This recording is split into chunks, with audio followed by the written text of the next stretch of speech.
Ako po si Jared at gusto ko lang i-share kung paano ako dinala ni Pre sa church. Ang nag-invite po sa akin dito ay yung pinakamahalagang tao po sa amin at sa pamilya po namin, si Daddy po.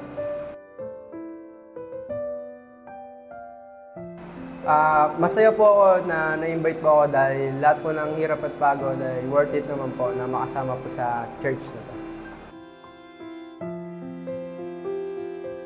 Bago po makilala si Lord nung araw na yon, meron po nangyari na di kaaya po at nangyari po yun sa pinsan ko.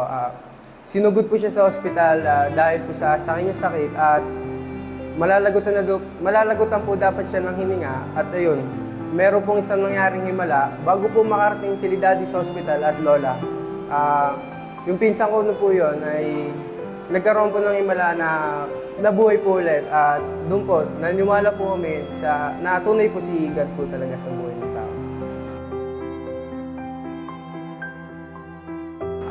Madami po ng bago simula nung nakilala ko po si God na natutuwa po ako dahil kahit pa paano, kahit maliit na problema o malaki, kinakaya ko po dahil meron akong sandala na yun po si God.